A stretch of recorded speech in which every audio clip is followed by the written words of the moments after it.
Welcome to EQ Derivatives Research Global Insights for Thursday, April 8th. I got a note pointing out that I have been neglecting the global markets for the past couple of weeks. So today we're going to check in on the China H50, which appears to be poised to take off to the upside.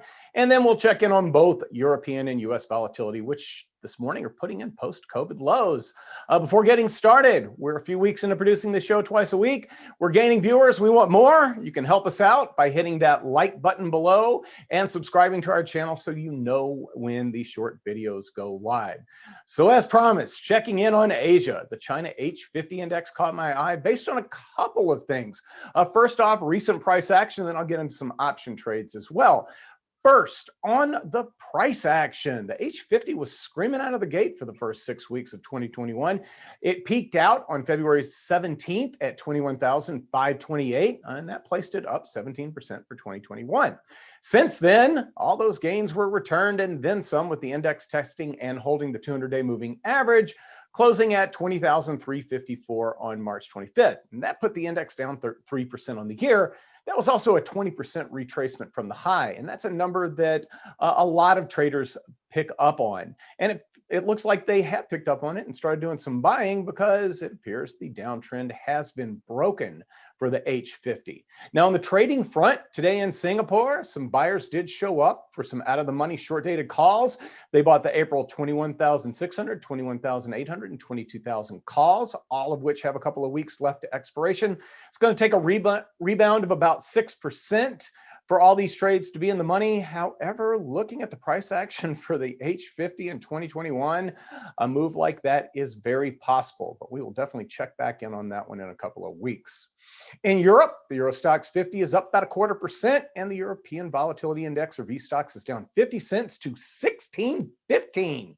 The lowest level seen in over a year. The VSTOXX curve is shifting in pretty much a parallel fashion with the index, with the April, May, and June contracts all down between 40 and 45 cents. Now, one trader opened up a new position using the VSTOXX June options, and I'm not sure if they're looking for a big move to the downside or for VSTOXX to maybe move back up to the upper teens. But some strikes I haven't talked about in some time. With the June VSTOXX at 1915, a trader sold 1,500 of the June 17.5 puts for $1.40, and then purchased 3,000 of the 15.5 puts for 47.5 cents each, resulting in a credit of 45 cents for each spread. VSTOXX over 1750 results in a profit of 45 cents, while a move to well below 14 is really needed for this trade to realize more than the 45-cent credit that was received when the trade was put on. And then finally, just a quick look at VIX. VIX is in sync with VSTOXX. It's down 11 cents to 1705 in early trading. The April future is playing some catch up, down 30 cents to about 1870. If VIX remains low, the futures will have a bit more catching up to do over the next couple of weeks, seeing that the April premium is at $1.65 right now, with just under 2 weeks remaining to expiration.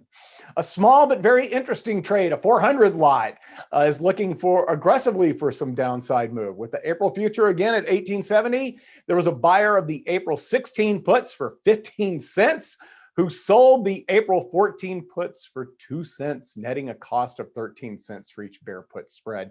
April VIX settlement below 1587 would result in profits for this trade. I guess if this trade works out, we can take it as the end of the pandemic's impact on stocks and volatility, but time will tell. So thanks for joining me for EQD Research Global Insights for April 8th. If you like what you heard and found it useful, please hit the like button below and don't forget to subscribe. We are always open to suggestions on how to make this program better, so please leave comments below or feel free to email me at rhodes@eqderivatives.com.